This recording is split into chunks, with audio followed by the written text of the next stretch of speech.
നമസ്കാരം. ന്യൂസ് കാനിലേക്ക് അവർക്കും സ്വാഗതം. ഒരു രാഷ്ട്രത്തിൻ്റെ സുരക്ഷിതത്വത്തിന് വിള്ളൽ വീഴത്തക്ക നിലയിൽ ശത്രുക്കളിൽ നിന്നോ രാജ്യവിരുദ്ധതയ്ക്ക് പാലൂട്ടുന്ന തദ്ദേശീയന്മാരിൽ നിന്നോ ഉണ്ടാകുന്ന അധിനിവേശങ്ങളെയോ പ്രതിലോമ നീക്കങ്ങളെയോ ഒരു മുഴ മുൻപേ തന്നെ തിരിച്ചറിയേണ്ടതും അനിവാര്യമായ നടപടികൾ കൈക്കൊള്ളേണ്ടതും അത്യന്താപേക്ഷിതമാണ്.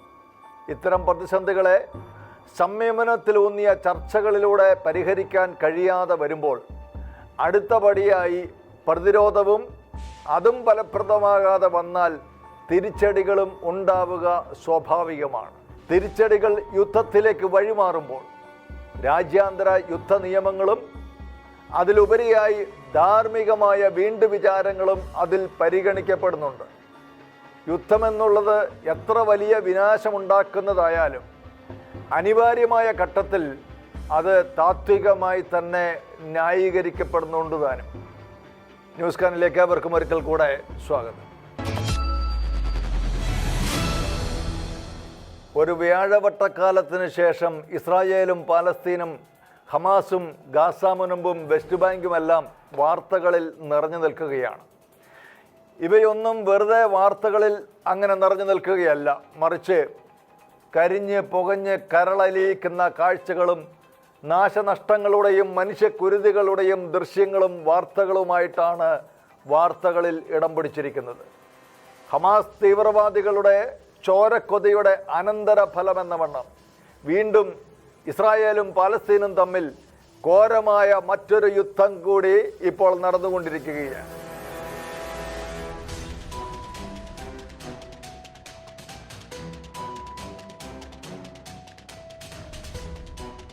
കഴിഞ്ഞ വെള്ളിയാഴ്ച ശാബത്തിന് മുമ്പുള്ള ഒരുക്ക പ്രാർത്ഥനകളുമായി ഇസ്രായേൽ സമൂഹം കഴിയുമ്പോൾ ലോകമെങ്ങും ഇസ്ലാമിക രാഷ്ട്രം സ്ഥാപിക്കുവാൻ ഒരുമ്പിട്ടിറങ്ങിയ ചോരക്കൊതിയന്മാരിൽ ഒരു വിഭാഗമായ ഹമാസ് തീവ്രവാദികൾ ഒന്നിനു പുറകെ ഒന്നായി 5000 റോക്കറ്റുകൾ ഇസ്രായേലിന് നേരെ തൊടുത്തുവിട്ടു. അപ്രതീക്ഷിത ആക്രമണത്തിൻ്റെ നടുക്കത്തിൽ നിന്ന് അവർ വിട്ടുണരുന്നതിന് മുമ്പ് തന്നെ സംഗീത കലാപരിപാടികൾ അടക്കമുള്ള പ്രോഗ്രാമുകൾ നടന്നുകൊണ്ടിരുന്ന വേദികളിലേക്കും വീടുകളിലേക്കുമെല്ലാം ഇരുട്ടിൻ്റെ മറപറ്റിപ്പായുന്ന പെരിച്ചാഴികളെ പോലെ ആ ഭീകരന്മാർ ഇരച്ചു കയറി കണ്ണിൽ കണ്ടവരെയെല്ലാം കൊന്നും ബന്ദികളാക്കിയും ഭീകരമായ നരനായാട്ട് തന്നെ അഴിച്ചുവിട്ടു. പിറ്റേ ദിവസം ശനിയാഴ്ച ഇസ്രായേൽ ജനത ഭക്ഷണവും ജോലിയുമെല്ലാം വെടിഞ്ഞ് ഭവനത്തിൻ്റെ ഉള്ളറകളിലിരുന്ന് ശാബത്ത് ആചരിച്ച ആ പകൽ മുഴുവൻ അതിഭീകരമായ ആക്രമണങ്ങൾ അവർ ഇസ്രായേലിന് നേരെ അഴിച്ചുവിട്ടു. രാജ്യാന്തര യുദ്ധ നിയമങ്ങളൊന്നും പാലിക്കാതെ അങ്ങേയറ്റം ക്രൂരമായ ആക്രമണങ്ങളാണ് ഹമാസ് തീവ്രവാദികൾ ഇസ്രായേലിൻ്റെ നേരെ അഴിച്ചുവിട്ടത്. കൊന്നും കൊലവിളിച്ചും പച്ചമനുഷ്യൻ്റെ കട്ടച്ചോര കാണാൻ കൊതിക്കുന്ന ഇസ്ലാമിക തീവ്രവാദികളായ ഹമാസിന് എന്ത് ധാർമ്മികത! അവർ കണ്ണിൽ ചോരയില്ലാത്ത ക്രൂരകൃത്യങ്ങൾ ആകുന്നത്ര നടപ്പിലാക്കി. വളർന്നു വരുന്ന ഓരോ കുഞ്ഞുങ്ങളുടെ കാതിലും അന്യമതസ്ഥരെ കൊന്ന് അവരുടെ ചോര കൊണ്ട് ദൈവപ്രസാദത്തിനുള്ള തേവാരം നടത്താനുള്ള ആഹ്വാനം ഓതിക്കൊടുക്കുന്നവർ, അതേസമയം തന്നെ അതിനുവേണ്ട പരിശീലനവും നൽകി ഭീകരതയ്ക്ക് പാലൂട്ടുന്നവർ. ആക്രമണം നടത്തിയത് ഭീകരന്മാരല്ലേ, അതിൽ ഞങ്ങൾക്ക് മനസ്സറിവൊന്നുമില്ലെന്ന് നടിച്ച് ഞങ്ങളൊന്നും അറിഞ്ഞില്ലേ എന്ന മട്ടിൽ നടക്കുന്നവരുമുണ്ട്. എന്നാൽ ലോകം മുഴുവനുള്ളവർ അപലപിക്കുന്ന തരത്തിൽ ഹമാസ് തീവ്രവാദികൾ ഇസ്രായേലിൽ നടത്തിയ ഭീകര ആക്രമണത്തിന് നിശബ്ദമായി പിന്തുണ നൽകുന്നവരും അതിന് കണക്ക് ബോധിപ്പിക്കേണ്ടി വരിക തന്നെ ചെയ്യും. മനുഷ്യരായി പിറന്ന ആർക്കും ഇസ്രായേലിൽ ഹമാസ് ഭീകരന്മാർ നടത്തിയ ക്രൂരകൃത്യങ്ങളെ പിന്തുണയ്ക്കുവാൻ കഴിയുന്നതല്ല. എന്നാൽ അത് ചെയ്ത ക്രൂരന്മാരെ പോലും നാണിപ്പിക്കുന്ന വിധത്തിൽ ഹമാസിനെയും അവർക്ക് ഒത്താശ ചൊല്ലുന്ന പലസ്തീനെയും പിന്തുണച്ചത് കേരളത്തിലെ അധികാര കൊതിയന്മാരായ ചില രാഷ്ട്രീയ പാർട്ടിക്കാരാണ്. കേരളം ഭരിക്കുന്ന CPM മനുഷ്യക്കുരുതികളെ അപലപിക്കുന്നതിന് പകരം ഹമാസ് ഭീകരന്മാരെ പരസ്യമായി പിന്തുണച്ചും അവരെ പോരാളികളെന്ന് വിളിച്ച് അഭിനന്ദിച്ചുകൊണ്ടും അവർക്ക് വേണ്ടി കണ്ണീരൊഴുക്കിക്കൊണ്ട് രംഗത്ത് വന്നു. പോളിറ്റ് ബ്യൂറോ അംഗം MA ബേബിയാണ് ആദ്യം അതിനുവേണ്ടി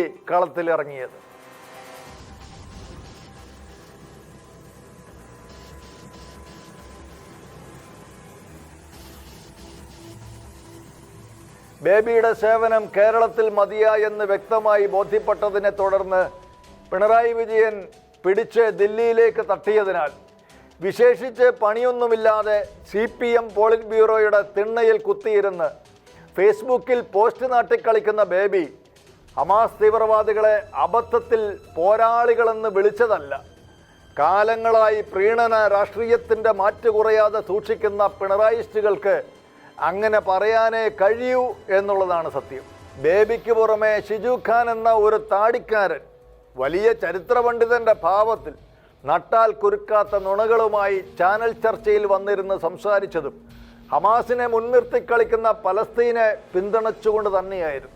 ഇതുപോലെ മുൻകാലങ്ങളിൽ ചാനൽ ചർച്ചകളിൽ വന്നിരുന്ന ചതുരവടിവ് ഭാഷയിൽ ഡയലോഗുകൾ അടിച്ചിട്ടും തൃപ്പൂണിത്തറക്കാർ തോൽപ്പിച്ച് മൂലക്കിരുത്തിയ മഹാനായ സ്വരാജ് ഫേസ്ബുക്കിലൂടെ തട്ടിമൂളിച്ചത് പലസ്തീനികൾ എന്തു തന്നെ ചെയ്തിട്ടുണ്ടെങ്കിലും അവർ നിരപരാധികളാണ് എന്നായിരുന്നു.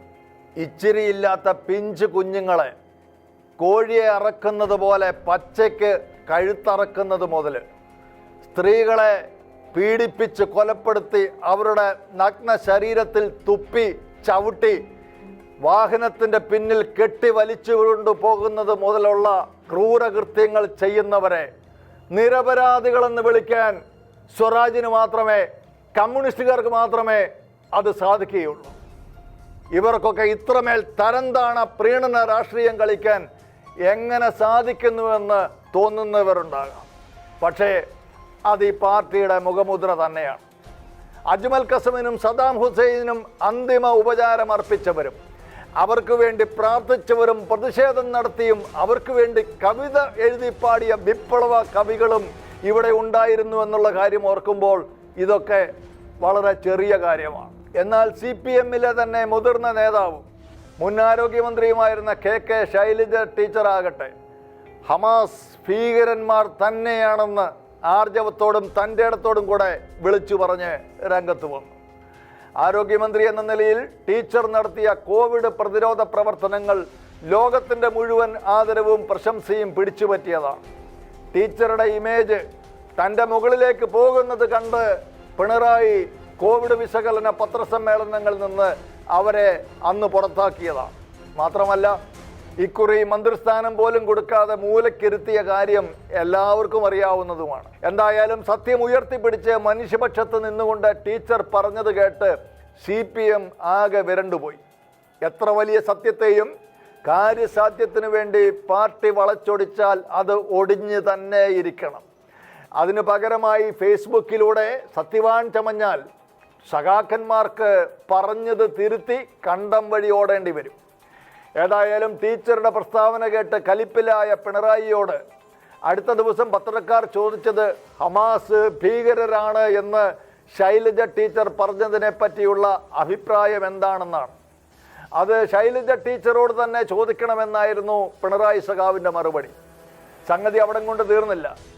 ഹമാസ് തീവ്രവാദികളെ ഭീകരന്മാരെന്ന് ശൈലജ ടീച്ചർ വിളിച്ചതിൽ കുപിതനായി ധാർമ്മിക രോഷം കൊണ്ട് തിളച്ച മുൻ സിമി പ്രവർത്തകനും ചുമ്മാ കമ്മ്യൂണിസ്റ്റും ലക്ഷണമൊത്ത ഇസ്ലാമിസ്റ്റുമായ KT ജലീൽ പറഞ്ഞത് ഹമാസ് ഭീകരന്മാരാണെങ്കിൽ ഇസ്രായേൽ കൊടും ഭീകരന്മാരാണെന്നും ഹിറ്റ്ലർ ജൂതന്മാരോട് കാണിച്ച അതേ ക്രൂരതയാണ് ഇസ്രായേൽ പലസ്തീനികളോട് കാണിക്കുന്നതെന്നുമായിരുന്നു. കൃത്യമായ യുദ്ധമര്യാദകൾ പാലിച്ചും പലസ്തീനികൾക്ക് ഒളിയിടം തേടാൻ അവസരം നൽകിയും മുറത്തിൽ കയറി കൊത്തിയ ഹമാസിന് മറുപടി കൊടുത്തുകൊണ്ട് മുന്നേറിക്കൊണ്ടിരിക്കുന്ന ഇസ്രായേലും ഗ്യാസ് ചേമ്പറിലും കോൺസെൻട്രേഷൻ ക്യാമ്പുകളിലും അടച്ച് 70 ലക്ഷം ഇസ്രായേൽക്കാരെ പച്ചയ്ക്ക് കൊന്ന ഹിറ്റ്ലറും തമ്മിലുള്ള അന്തരത്തെക്കുറിച്ച് ഇസ്ലാമിസ്റ്റ് ജലീലിന് ആരാണ് പറഞ്ഞു മനസ്സിലാക്കി കൊടുക്കാനുള്ളത്? ഇക്കാര്യത്തിൽ ഒരേ തൂവൽ പക്ഷികളെ പോലെ തന്നെയാണ് വലതരും വായ്ത്താരി അടിച്ചത്. കേരളത്തിൽ ഇനി CPM അധികാരത്തിൽ വരില്ല എന്നുള്ള തിരിച്ചറിവിൽ നിന്ന് മുഖ്യമന്ത്രി കസേര കണ്ട് പനി പിടിച്ച് വശായി മന്ത്രിക്കുപ്പായവും തുന്നി കാത്തിരിക്കുന്ന കോൺഗ്രസ് നേതാവ് രമേശ് ചെന്നിത്തലയും കോൺഗ്രസ് പ്രവർത്തക സമിതി യോഗത്തിൽ പലസ്തീനെ പിന്തുണയ്ക്കണമെന്ന് ശക്തമായി പ്രസ്താവിച്ചുകൊണ്ട് രംഗത്ത് വന്നു. പാലസ്തീൻ വിഷയത്തിൽ ഇന്ത്യൻ നാഷണൽ കോൺഗ്രസ് എന്നും എടുത്തു വരുന്ന ഒരു നിലപാടുണ്ട്. പാലസ്തീൻ ജനതയ്ക്ക് ഐക്യദാർഢ്യം പ്രഖ്യാപിക്കണമെന്നുള്ളൊരു ആവശ്യം അത് നമ്മുടെ പ്രസ്താവനയിലൂടെ പുറത്തു വരുന്നത്. പ്രമേയത്തിൽ അതില്ല, അതുകൂടെ പുറത്തു വരും. പലസ്തീൻ ജനതയോട് കാണിക്കുന്ന പ്രവർത്തനങ്ങൾ ഗുരുതരമാണ്. അവിടെ സമാധാനം ഉണ്ടാകണം. അവിടെ ഈ പരസ്പരം പാവപ്പെട്ട ആളുകളെ കൊല്ലുന്ന നടപടി ഉണ്ടാകാൻ പാടില്ല. എത്രയും പെട്ടെന്ന് സമാധാനം പുനഃസ്ഥാപിക്കാനുള്ള നടപടി ഉണ്ടാകണം. MA ബേബി പറഞ്ഞ സ്ഥിതിക്ക് താൻ കൂടി പറഞ്ഞില്ല എങ്കിൽ വോട്ട് മുഴുവൻ കമ്മ്യൂണിസ്റ്റുകാർ കൊണ്ടുപോകുമല്ലോ. അപ്പോൾ എൻ്റെ മുഖ്യമന്ത്രി സ്ഥാനം ഇനി എന്താകും എന്നുള്ള ചിന്തയിൽ നിന്നാണ് ചെന്നിത്തലയ്ക്ക് അങ്ങനെ ഒരു പ്രസ്താവന ഇറക്കേണ്ടി വന്നത്. ഗതികേടെന്നല്ലാതെ എന്തു പറയാൻ. മനുഷ്യപക്ഷത്ത് നിന്ന് ചിന്തിക്കാനോ പ്രസ്താവന നടത്താനോ കഴിയാത്തത് അധികാരം കൊണ്ട് മത്തുപിടിച്ചവരുടെയും അധികാരം കണ്ട് വെറിയിളയുകയുടെയും വൈകല്യമായിരിക്കാം. എന്നാൽ തീവ്രവാദികൾ നടത്തുന്ന ഭീകരപ്രവൃത്തികളെ പോലും എതിർക്കാതെ അവരോട് താതാത്മ്യപ്പെട്ട് മനുഷ്യപക്ഷത്തിന് എതിരെ നിൽക്കുന്ന ഈ ഇടത് വലത് കൂട്ടങ്ങളെ വിശ്വസിച്ച് എങ്ങനെ അധികാരമേൽപ്പിക്കുമെന്നുള്ള കാര്യം കേരളത്തിലെ പൊതുജനങ്ങൾ ഗൗരവമായി തന്നെ ചിന്തിക്കേണ്ടതാണ്. ഹമാസ് ഭീകരന്മാരെ മുന്നിൽ നിർത്തി പലസ്തീൻ ഇസ്രായേലിലേക്ക് ഇരച്ചു കയറി ആക്രമണം അഴിച്ചുവിടുമ്പോൾ ഒന്നുമറിയാത്ത വട്ടിൽ ചത്തതുപോലെ കിടന്ന് ഊറിച്ചിരിക്കുന്ന കേരളത്തിലെ പുരോഗമന പ്രസ്ഥാനങ്ങളിലെ പല്ലുകൊഴിഞ്ഞ നേതാക്കന്മാർക്കും വിപ്ലവ സിംഹങ്ങൾക്കും സംവാദ പുലികൾക്കും മനുഷ്യാവകാശ ലംഘനം കലശലായി ബോധ്യപ്പെടുന്നതും തീവ്രവാദികളെ പോരാളികളായി പ്രഖ്യാപിക്കാൻ തോന്നുന്നതുമൊക്കെ ഇസ്രായേൽ തിരിച്ചടിക്കുമ്പോൾ മാത്രമാണെന്നുള്ളത് സാർവലൗകിക ഐറണിയായി മാറിയിരിക്കുകയാണ്. തീവ്രവാദ അജണ്ടകളെ മുൻനിർത്തി കളിക്കുന്ന ഒരു പ്രത്യേക വിഭാഗത്തിൻ്റെ മുമ്പിൽ ഏറാൻ മൂളി നിന്നില്ലെങ്കിൽ അധികാരത്തിൻ്റെ എല്ലിൻ കഷണം നുണയാൻ കഴിയില്ലെന്നുള്ള തിരിച്ചറിവിലായിരിക്കാം ഇപ്പോൾ ആസൂത്രിതമായ പിന്തുണകളും രോദനങ്ങളുമായി കേരളത്തിലെ രാഷ്ട്രീയ പാർട്ടികൾ ഹമാസിന് വേണ്ടി കളത്തിലിറങ്ങിയിരിക്കുന്നത്. ബലഹീനരായ സ്ത്രീകളെ ബലാത്സംഗം ചെയ്യുമ്പോഴും പുരുഷന്മാരെ കൊന്നു കുഴിച്ചു മൂടുമ്പോഴും കൊച്ചുകുട്ടികളെ പീഡിപ്പിച്ച് ഉപദ്രവിക്കുമ്പോഴും ഉന്മാദത്തോടെ അല്ലാഹു അക്ബർ വിളിക്കുന്ന ക്രൂരന്മാരെ ആരാധനയോടും ആവേശത്തോടും പിന്തുണയ്ക്കുന്നവരെ അകറ്റി നിർത്തണമെന്നും അധികാരത്തിന് വേണ്ടി മനസ്സാക്ഷിയെ വഞ്ചിച്ചിട്ടുള്ള നാവാട്ടങ്ങൾക്കപ്പുറത്ത് മനുഷ്യപക്ഷത്ത് നിന്ന് ചിന്തിക്കുന്നവർക്ക് മാത്രമേ സാധാരണക്കാരൻ്റെ വേദനകൾ മനസ്സിലാക്കാൻ കഴിയുകയുള്ളൂവെന്നും ഇന്ത്യയിലെ കേരളത്തിലെ പൊതുസമൂഹം തിരിച്ചറിയണം. ഒരു പ്രത്യേക ജനസിൽപ്പെട്ടവർ കൊല്ലുകയോ ബലാത്സംഗം ചെയ്യുകയോ കത്തിക്കുകയോ കഴുത്തറക്കുകയോ ഒക്കെ ചെയ്യട്ടെ, നമ്മളവരെ കണ്ണടച്ചങ്ങ് പിന്തുണച്ചാൽ മാത്രം മതിയെന്ന് ഉളുപ്പില്ലാതെ വിളിച്ചു പാടുന്ന ഇത്തരക്കാരെ ഇനിയും നാം പിന്തുണച്ച് വിഡ്ഢികളായി പോകരുത്. ഇവന്മാരെയൊക്കെ അധികാരത്തിലേറ്റാൻ സമ്മതിദാനം നൽകിയവരും അവരുടെ ഉറ്റ ബന്ധുക്കളുമായവർ അവരുടെ കുടുംബം പോറ്റാൻ വേണ്ടി ജോലിക്കാരായി ഇസ്രായേലിൽ വന്ന് പാർക്കുന്നുണ്ട്. ഈ പ്രതിസന്ധിയുടെ സമയത്ത് ഇന്ത്യയുടെ പ്രധാനമന്ത്രി നരേന്ദ്രമോദി അവർക്ക് വേണ്ട പിന്തുണയും ധൈര്യവും പകർന്നു കൊടുത്തപ്പോൾ അവർ കൂടെ വോട്ട് ചെയ്ത് അധികാരത്തിലെത്തിയ കേരളത്തിലെ രാഷ്ട്രീയ നേതൃത്വം അവർ ചത്തൊടുങ്ങിയാലും വേണ്ടില്ല അവരെ ആക്രമിച്ച ഭീകരന്മാർക്ക് പിന്തുണ കൊടുക്കാനാണ് മത്സരിച്ചു കൊണ്ടിരിക്കുന്നത്. ഇതൊക്കെ കാണുമ്പോൾ സഹിക്കാനാകാത്ത വ്യസനത്തോടെയാണ് അവരിൽ പലരും ഇസ്രായേലിൽ കഴിയുന്നത്. ഇനിയും അവർ ഇത്തരം ഒരു നാട്ടിലേക്കാണല്ലോ പെട്ടിയും തൂക്കി പിടിച്ചു വരേണ്ടത് എന്ന ഓർമ്മ അവരെ വല്ലാതെ അലോസരപ്പെടുത്തുകയാണ്. അവരുടെയൊക്കെ പ്രതിനിധിയായ ഒരു സഹോദരി ഷെക്കൈന ന്യൂസിൽ നടത്തിയ ചർച്ചയിൽ പങ്കെടുത്തുകൊണ്ട് പറഞ്ഞത് വിദേശ രാജ്യങ്ങളിൽ പാർക്കുന്ന ഓരോ വ്യക്തിയും കേൾക്കേണ്ടത് തന്നെയാണ്. കരമാർഗം ഇതിനുള്ളിൽ കയറിയ തീവ്രവാദികള് ഓരോ വീടുകൾ തോറും ആക്രമിച്ചു കടന്ന് മനുഷ്യരെ വിളിച്ച് പുറത്തിറക്കി അവരുടെ കയ്യിലുള്ള പണവും സ്വർണവും എല്ലാം മോഷ്ടിച്ചെടുത്തിട്ട് അവരുടെ നിന്ന് ബലമായി പിടിച്ചെടുത്തിട്ട് അവരുടെ പാസ്പോർട്ട് അടക്കം അവരുടെ വസ്ത്രങ്ങൾ അടക്കം ഇട്ട് കത്തിച്ചു കളയുന്നു. അവരെ ഒരു വലിയ വണ്ടിയിൽ ഒരുമിച്ച് കയറ്റിക്കൊണ്ട് പോകുന്നു എന്നൊക്കെ ഇതെല്ലാം നമ്മൾ ഈ ആൾക്കാർ ഷെയർ ചെയ്ത് തരുന്ന അവരുടെ അനുഭവങ്ങളിൽ കൂടെയാണ് നമ്മൾ അറിയുന്നത്. ഇവരെ ആരെയും നമുക്ക് നേരിട്ട് കാണാനോ ബന്ധപ്പെടാനോ അവരെ ഒന്ന് പോയി സഹായിക്കാനോ ആഗ്രഹമുള്ള ഒരുപാട് പേരുണ്ട്. പക്ഷെ ആർക്കും ഒന്ന് നേരി പോകാൻ പോലും പറ്റത്തില്ല. കാരണം ഞങ്ങളോട് ആരോടും പുറത്തിറങ്ങരുതെന്നാണ് പറഞ്ഞിരിക്കുന്നത്. ഇതൊക്കെ നമ്മളിങ്ങനെ കേട്ടുകൊണ്ടിരിക്കുകയാണ്. അപ്പൊ ഇത്രയും കഷ്ടപ്പാടോടുകൂടി ഇത്രയും സങ്കടത്തോടുകൂടി ഒരു മലയാളി സമൂഹം ഇവിടെ നാളെ എന്തെന്ന് അറിയത്തില്ലാതെ ജീവൻ കൈപ്പിടിച്ച് ജീവിക്കുമ്പോൾ അതിനെയൊക്കെ വളരെ ലാഘവത്തോടുകൂടി കാണുന്ന ഒരു ഗവൺമെന്റിനെയാണ് നമ്മൾ കണ്ടുകൊണ്ടിരിക്കുന്നത്. സ്വന്തമായി ഒരു കുന്തവും ഇല്ലാതിരുന്ന പലസ്തീൻ ഇപ്പോൾ അവർ തീവ്രവാദികളെ മുന്നിൽ നിർത്തി ആക്രമിക്കുന്ന ഇസ്രായേലിൻ്റെയും ഇന്ത്യ അടക്കമുള്ള മറ്റ് ലോകരാഷ്ട്രങ്ങളുടെയും പിന്തുണയും സഹായവും കൊണ്ടാണ് സ്ഥിതിഗതികൾ മെച്ചപ്പെടുത്തിയെടുത്തത്. ഇരന്നു വാങ്ങിയതും ദാനം കിട്ടിയതുമായ കോടികൾ കുന്നുകൂട്ടിയ ശേഷം അവർ ഹമാസ് തീവ്രവാദികളെ പാലൂട്ടി വളർത്തി ആക്രമണങ്ങൾക്കായി കളത്തിലിറക്കുന്നു. ഇസ്രായേലിൻ്റെ നേരെ ശത്രുക്കൾ തൊടുത്തുവിടുന്നത് റോക്കറ്റോ മിസൈലോ എന്തുമാകട്ടെ, അവ ഇസ്രായേലിൻ്റെ വ്യോമാതിർത്തി കടന്നാൽ അതിനെയൊക്കെ ഫലപ്രദമായി തന്നെ ശിഥിലമാക്കാൻ പോകുന്ന വ്യോമ പ്രതിരോധ സംവിധാനമായ അയൺ ഡോം എന്ന ഉരുക്കുകോട്ട സദാ സജ്ജവും ശക്തവുമായിരുന്നു. എന്നാൽ 5000 റോക്കറ്റുകൾ ഇസ്രായേലിലേക്ക് തൊടുത്തുവിട്ടു എന്ന് ഊറ്റം കൊള്ളുന്ന ഹമാസ് ഭീകരന്മാർ നടത്തിയ ആക്രമണങ്ങൾ യുദ്ധ നിയമങ്ങളുടെ നഗ്നമായ ലംഘനം തന്നെയായിരുന്നു. സമാധാനപരമായി ജീവിതം ആസ്വദിച്ചു കൊണ്ടിരുന്ന നിരപരാധികളെ ആക്രമിച്ച് തട്ടിക്കൊണ്ടു പോകുകയാണ് അവർ ആദ്യം ചെയ്തത്. രണ്ടാമതായി ചെയ്തത് 20 മിനിറ്റുകൾക്കുള്ളിൽ തുടരെ 5000 റോക്കറ്റുകൾ കൊണ്ടുള്ള ആക്രമണങ്ങൾ നടത്തുകയായിരുന്നു.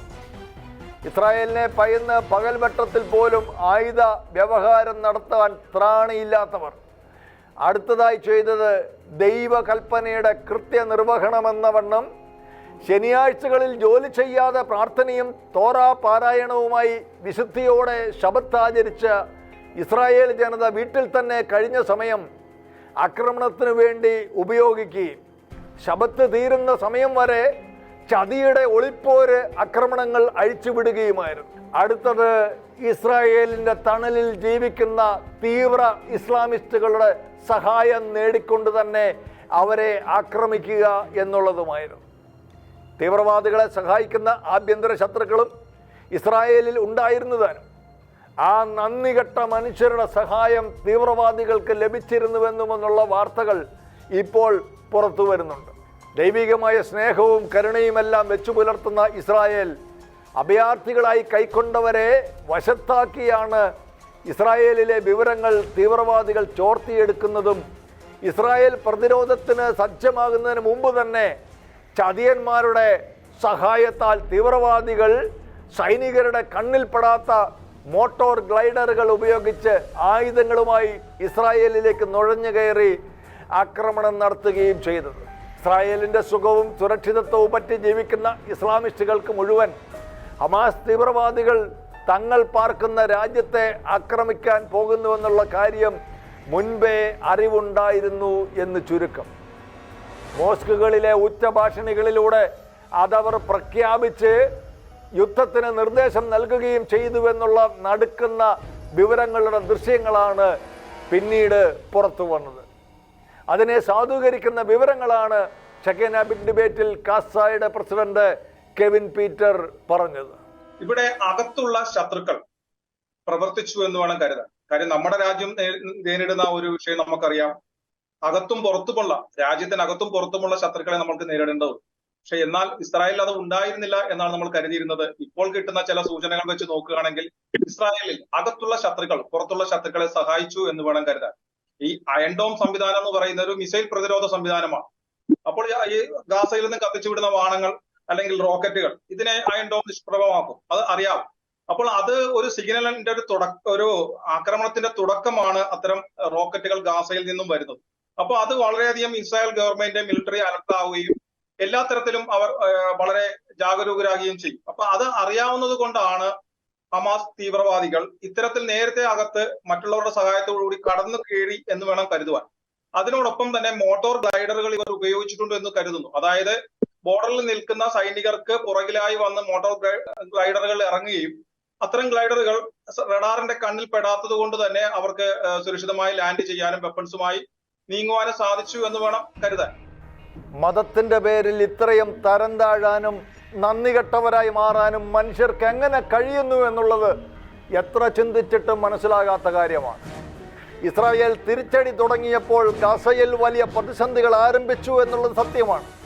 പക്ഷേ ഗാസക്കാർക്ക് കരണ്ടും വെള്ളവും ഭക്ഷണവും മരുന്നുമെല്ലാം നൽകിയിരുന്നത് ഈ ഇസ്രായേൽ തന്നെയായിരുന്നു. പാല് കൊടുത്ത കൈക്കെട്ട് തന്നെ തിരിഞ്ഞു കൊത്തുന്ന ഈ മനുഷ്യർ എന്നിട്ടും എന്തിനാണ് ഇസ്രായേലിനെ ആക്രമിക്കുന്നത് എന്ന് ചോദിച്ചാൽ ഒറ്റ ഉത്തരമേ ഉള്ളൂ, അത് മതനിയമങ്ങൾ പറഞ്ഞിട്ട് തന്നെ എന്നുള്ളതാണ്. ഇസ്രായേൽ സൈനിക ഉദ്യോഗസ്ഥയാണെന്ന് കരുതി ജർമ്മൻ ടാറ്റു കലാകാരിയെ തട്ടിക്കൊണ്ടുപോയി കൊന്ന് ഒരു ട്രക്കിലിട്ട് കാട്ടിക്കൂട്ടിയ ക്രൂരതകൾ ആർക്കാണ് സഹിക്കാനാകുന്നത്?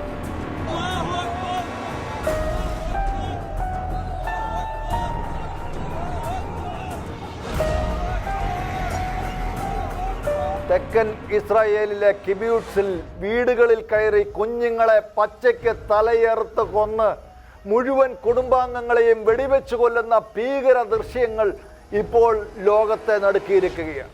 ഓമനത്വം വിട്ടുമാറാത്ത പിഞ്ച് കുഞ്ഞുങ്ങളുടെ കഴുത്തറക്കപ്പെട്ട മൃതദേഹങ്ങൾ, തോക്കുകളും ഗ്രനേഡുകളുമായി 70ഓളം ഹമാസ് ഭീകരന്മാർ കിബ്യൂട്സിലേക്ക് ഇരച്ചു കയറുകയായിരുന്നു. മുന്നിൽപ്പെട്ടവരെല്ലാം അവർ കൊന്നു തള്ളി. കുറഞ്ഞത് 40 കുഞ്ഞുങ്ങളെയെങ്കിലും ഹമാസ് ഭീകരന്മാർ കൊന്നു എന്നാണ് റിപ്പോർട്ട്. ഈ ഇരുകാലി മൃഗങ്ങളെയാണ് കേരളത്തിലെ പാർട്ടി നേതാക്കന്മാര് പോരാളികളെന്ന് വിളിച്ച് ആദരിക്കുന്നത്. അതോർക്കുമ്പോൾ മലയാളി എന്നുള്ള നിലയിൽ കടുത്ത അപമാനത്താൽ തല കുനിഞ്ഞു പോവുകയാണ്. മുൻപ് സൂചിപ്പിച്ച ദൃശ്യങ്ങൾ കണ്ട പ്രധാനമന്ത്രി നെതന്യാഹു പരിധി വിട്ട് കോപാക്രാന്തനായി ശക്തമായ തിരിച്ചടികൾക്ക് ആഹ്വാനം ചെയ്യുകയാണ്. അമേരിക്കൻ പ്രസിഡന്റ് ജോ ബൈഡനും ആ ദൃശ്യങ്ങൾ കണ്ട് ധാർമ്മിക രോഷത്തോടെ ഇസ്രായേലിന് ശക്തമായ പിന്തുണ പ്രഖ്യാപിച്ചു.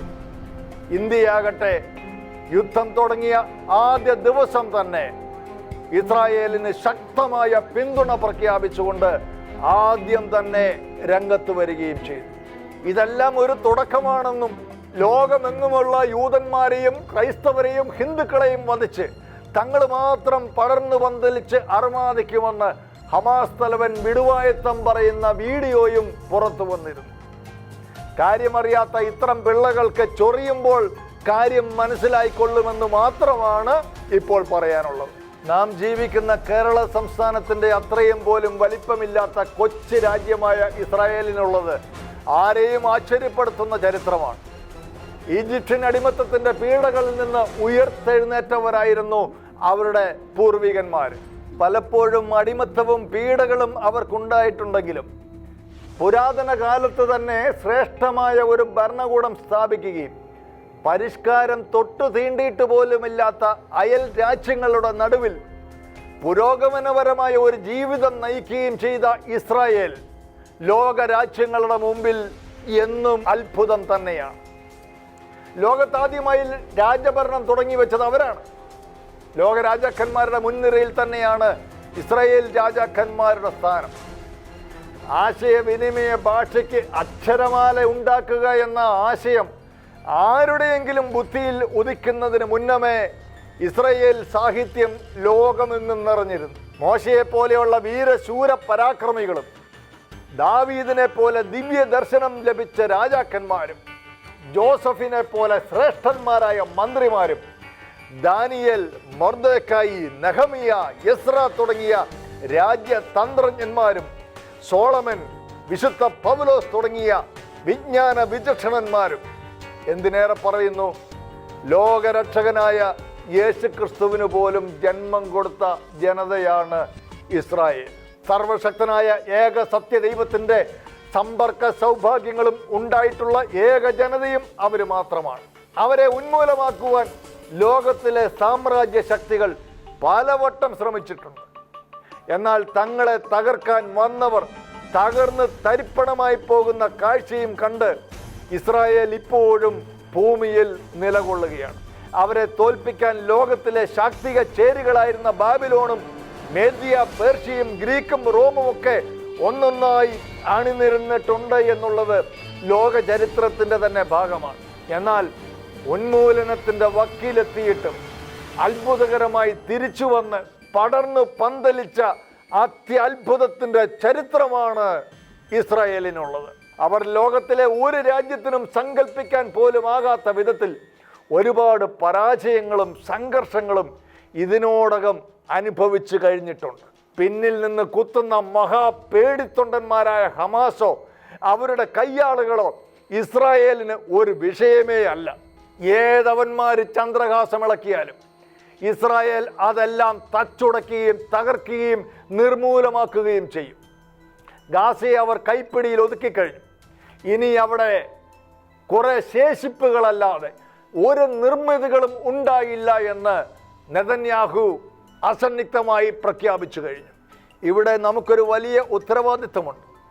അത് 122 സങ്കീർത്തനത്തിൽ എഴുതിയിരിക്കുന്നത് പോലെ യെരുസലേമിൻ്റെ സമാധാനത്തിനായി പ്രാർത്ഥിക്കുക എന്നുള്ളതാണ്. ഈ സംഘർഷങ്ങൾക്കിടയിൽ നാം ചെയ്തു തീർക്കേണ്ട പ്രത്യാശയുടെയും പ്രാർത്ഥനയുടെയും ആത്മീയ ഉത്തരവാദിത്വത്തെക്കുറിച്ച് വിശുദ്ധ ബൈബിൾ ഓർമ്മിപ്പിക്കുന്നുണ്ട്. ഇസ്രായേലിലായാലും പലസ്തീനിലായാലും മരിച്ചു വീഴുന്ന മനുഷ്യർ നമുക്ക് നൽകുന്നത് കടുത്ത വേദന തന്നെയാണ്. അതിനാൽ കൂടുതൽ പേര് ഇനിയും കൊല്ലപ്പെടാതിരിക്കട്ടെ. അതിനുവേണ്ടി ഇസ്രായേലിൽ സമാധാനമുണ്ടാകട്ടെ എന്ന് ആത്മാർത്ഥമായി തന്നെ നമുക്ക് പ്രാർത്ഥിക്കാം. ഒരു കാര്യം മറക്കാതിരിക്കുക, ഇസ്രായേൽ എന്ന രാഷ്ട്രം ഭൂമുഖത്ത് നിലനിൽക്കേണ്ടത് ഇസ്രായേൽക്കാരുടെ മാത്രമല്ല, മനുഷ്യവർഗത്തിൻ്റെ തന്നെ ആവശ്യമാണ്. കാരണം അവരുടെ കണ്ടുപിടുത്തങ്ങളാണ് ഇന്ന് ഈ ഭൂമുഖത്തെ മാനവരാശിയെ മുഴുവൻ പുരോഗതിയിലേക്ക് നയിച്ചു കൊണ്ടിരിക്കുന്നതിൽ മുക്കാൽ പങ്കുമെന്നുള്ളത് ഒരു യാഥാർത്ഥ്യമാണ്. എന്തിനധികം ഇന്ത്യ അടക്കമുള്ള അനേക രാഷ്ട്രങ്ങൾ കൃഷിയുടെ ആധുനിക രീതികളൊക്കെ മനസ്സിലാക്കുന്നതും സാങ്കേതിക വിദ്യകൾ സ്വന്തമാക്കിയിട്ടുള്ളതും ഇസ്രായേലിൽ നിന്നാണ്. ലോകത്തിന് മുഴുവൻ ഒരുപാട് നന്മകൾ യഹൂദരിലൂടെ ഉണ്ടായിട്ടുണ്ട്.